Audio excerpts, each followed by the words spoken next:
So every time I go by Stevan, I said, this is a holy place. I said, the Catholic priests and the Catholic sisters that are Blue Cloud Abbey, they were here. They started here. So I could see them. I said, whenever I come here, I said, I could see the sisters' black habit just whipping their skirts in the wind. And then the Catholic priests, their habits, their apron, you could see them. You could visualize them as that wind would be whipping their habits, the black habits in there. So I'll never forget that.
I came up here in 46 to one of our Indian missions, Stephan, South Dakota.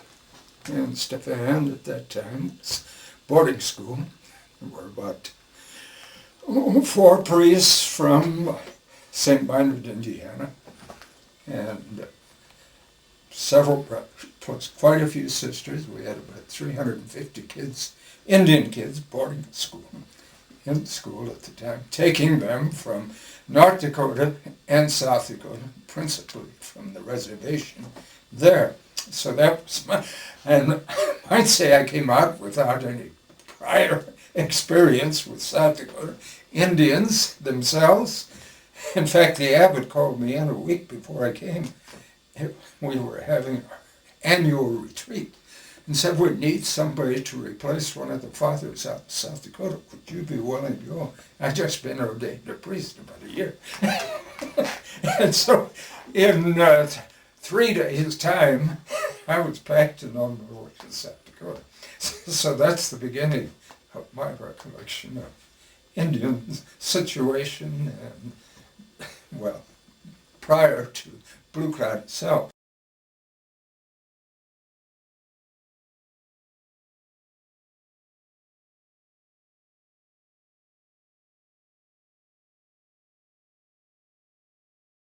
My name is Stella, pretty sounding flute, and my Dakota name is Tahish Bawashdewi.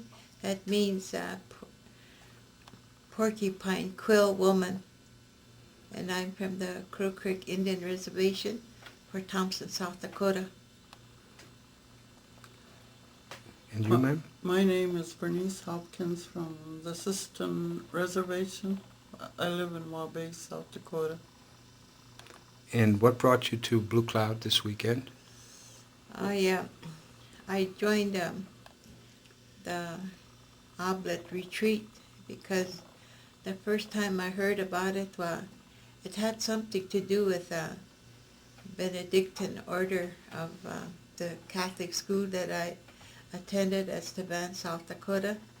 So then I got interested in the rule, work, pray, and listen. So the Catholic priests and the Catholic sisters of Order of Saint Benedict, they were my first teachers and last teachers, and that's why I came to Blue Cloud Abbey, because they were here, and I can go and I can tease with them and shake hands with them, and then just walk in peace with them. Were some of them actually your teachers when you were in school? They taught us. But some of the fathers who are here now were... Yeah, Father Dan. Father Dan would come to my parents' tent and kind of rap on a tent door, and he'd say, "Father Dan's here," and then my grandma or my mother would say, "Ma, Father Dan's here." So then everything was all right. And he'll tell us about Jesus and all the good things, you know. So they were my teachers in that way.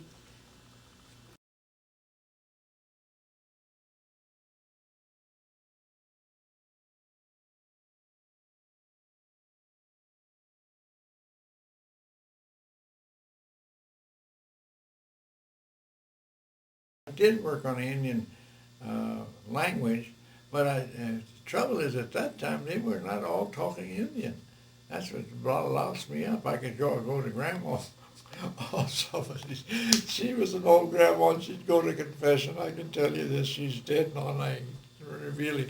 But she'd be in the confession talking Indian to me all the whole time, and she'd talk about getting mad at a dog and all that kind of stuff. And it was a small thing, and she'd keep me in a confession for about an hour. When I'd go out, she had somebody to talk to. That was the whole thing.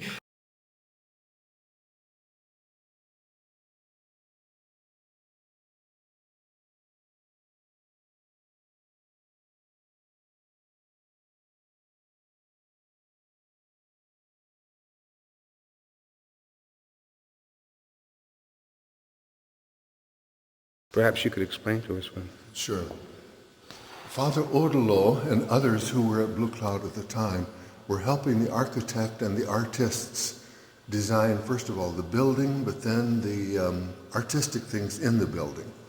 So one of them had the idea that we should accent that all of us are in the hand of God, and that as long as we are in the hand of God, nothing can attack us, nothing can disturb us.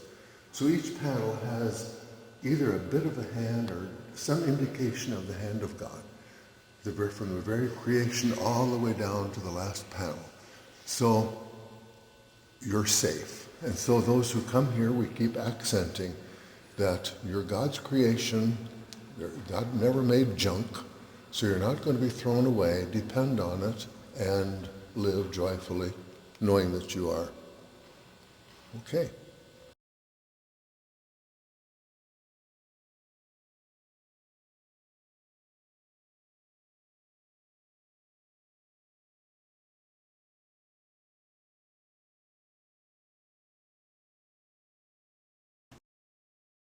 Down there where you're looking now, that is the things that do with Christian and Dakota religion.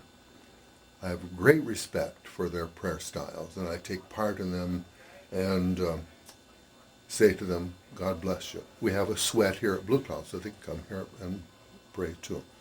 The next one is things of the women. The skill of their crafts is remarkable. Look at the bead work, the quill work, the leather work, the dresses, the jingle dress, the teeth, elk teeth, the things they make out of seashells and one of the capes up at the top there. Things for the man. And all of these things were given to us, monks and missionaries, at the time of memorial. Indian people have such a great respect for their ancestors. Sometime I should explain what they mean by 7 generations. That's a tremendous burden on a person who's living, to think he's living for 7 generations. But anyway, a year later, after the death of a person, they'll have a giveaway. to try to memorialize and recreate as much as possible the qualities of the person who died. And the most remarkable gift that any human can have, I suppose, is generosity, sharing. And so they have a giveaway. I know this really upsets non-Indians, that they would give away clothing, food, furniture, money, firewood, anything.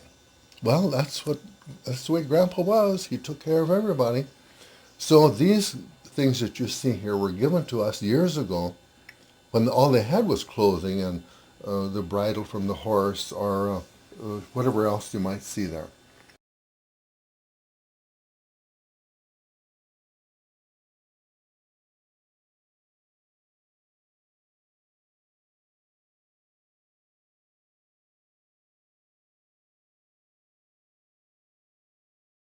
I went to school at an orphanage.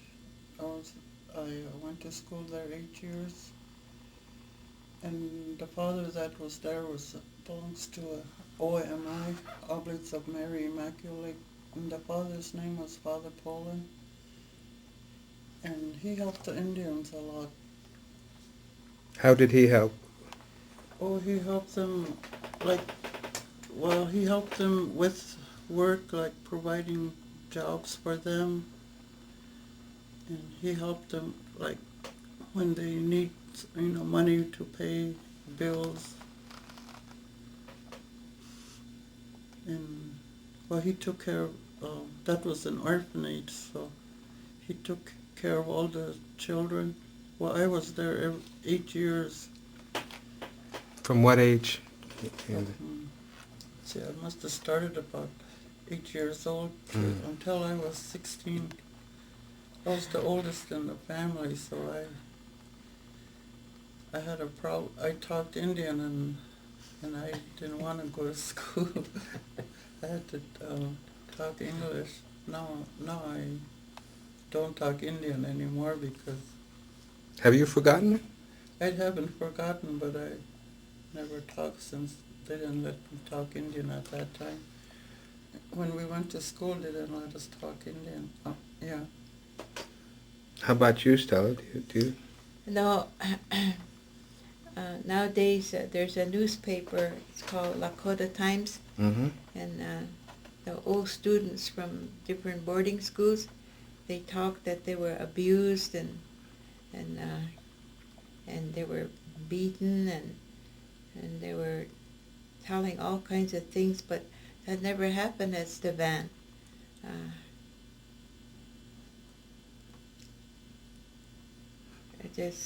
How about you, Bernice? Had you ever seen anything like that? No, I haven't. So do you think it happened later on, these people who are saying those things? Is it a different generation? The language, they're talking about the language, that they made us forget it. Mm-hmm. But then they said, like Sister Margaret, when we was all saying cats and dogs and horses in our own language, but they said that they wished that they would leave that behind because they couldn't speak the Dakota language. So then all these Indian words, we had to say them in the white man's way, but it was really hard. And so when Father Fenton took me to school, and I don't know who else was sitting at the back. Oh, when I seen Stevan and when I seen them sisters, I cried and cried and cried and cried and until I cried myself to sleep. So no, nothing ever happened to me. They never beat me or they never punished me. Of course, I was told what to do. You must go to the laundry, and you have to work in the kitchen. So that was work, and I was taught that. But they never used a stick on me or strap, no. How about the language? Did you stop speaking it like Bernice did, or? No, Yeah. she still talks. Yeah.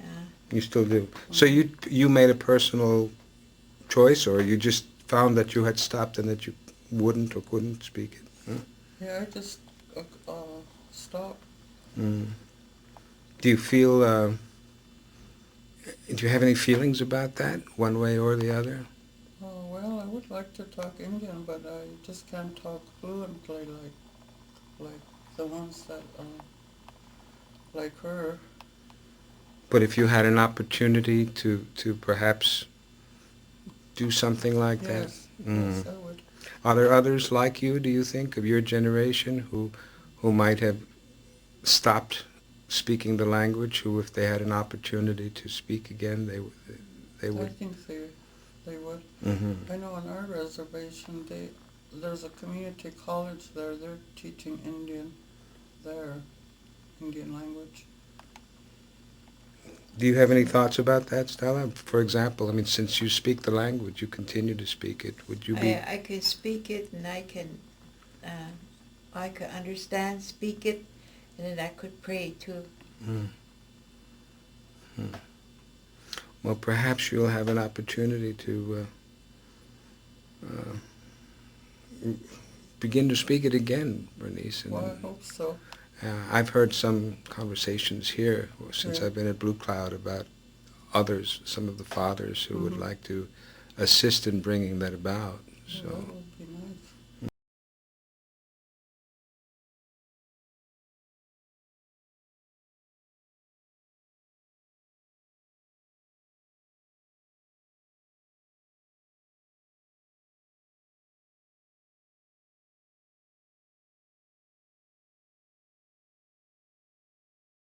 When I became an abbot then in '70, and these things had been going through my mind for some time, that if we continue to look upon the Indians just as a mission work of ours, and sort of taking care of them through our schools, and benefactors who supplied funds and so on to keep them going, and the support a good deal of people on the reservation through their donations, it wasn't going to change their status insofar as becoming independent and a part of the church on their own.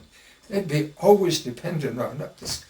And so when I became an abbot in '70, I proposed, one of my first things was that we give to our Indian people more self-independence, even insofar as the church and their schooling itself. The government itself was still treating them, you might say, as wards the government also with their schools and so on. I thought it was time to break that. And so we began what we called our separation from the reservations and letting them take care of things themselves, turning our schools over to them so that they would gradually take over the running of them themselves. This was supposed to be a 5-year plan. It was introduced in 1970, and it took, I think, about 15 years before it was finally totally accomplished with our 4 different missions.